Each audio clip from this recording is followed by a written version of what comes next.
On March 16, 1945, our tanks were on patrol with members of the B Troop riding on the tanks near Fell, Germany.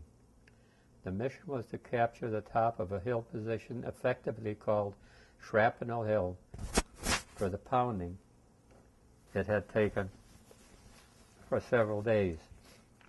Our platoon tanks were fired upon by direct fire from 88 millimeter guns, which were dug into the ground up to 10 feet deep, trenches less than 100 feet from our tanks. All 5 tanks were hit and disabled by point-blank fire.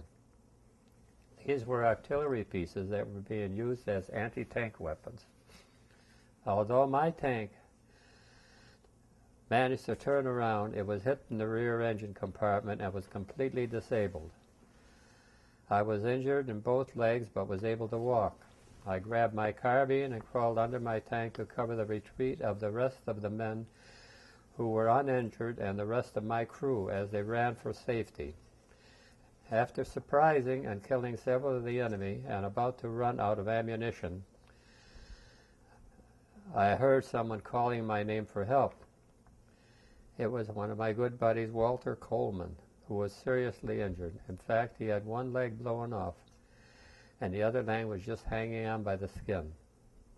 As I went to help him, I was taken prisoner by the Germans.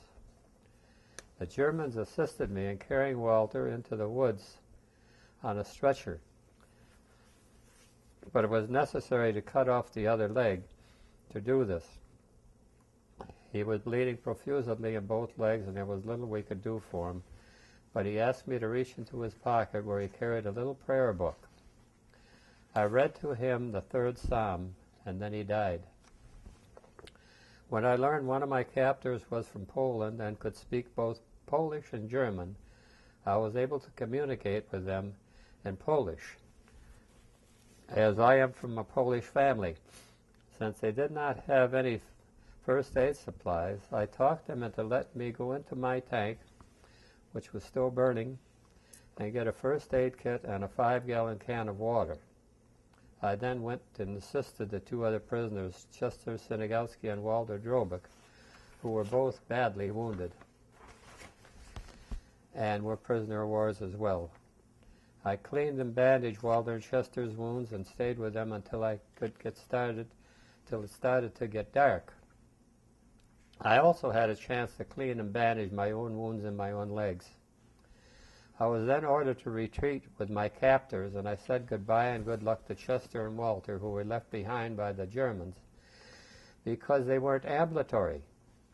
We walked most of the night, but I was allowed to ride in a horse-drawn cart when the pain in my legs got too severe.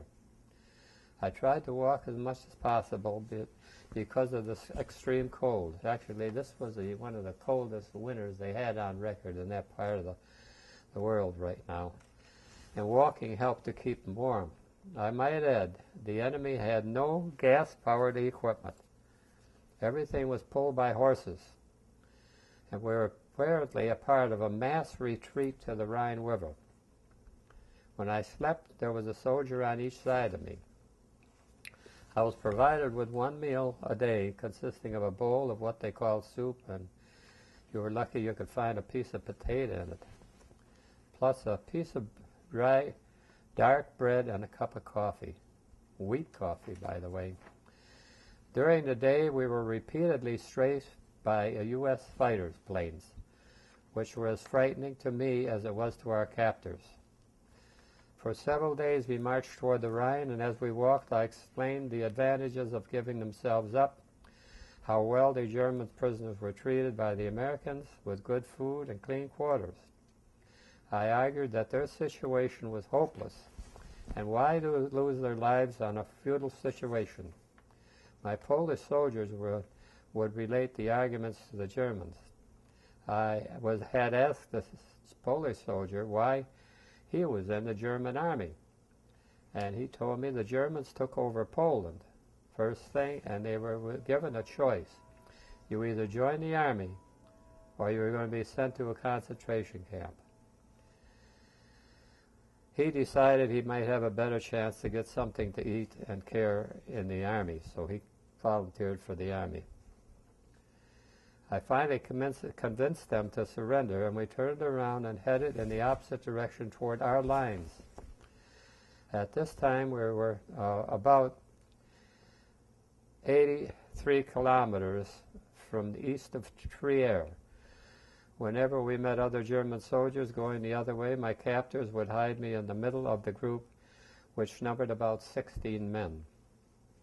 It took several days to contact American forces, and we finally reached an outpost of the 16th Cavalry Group, where I turned the soldiers over to them. I would have to say that overall, they treated me as well as could be expected under the circumstances.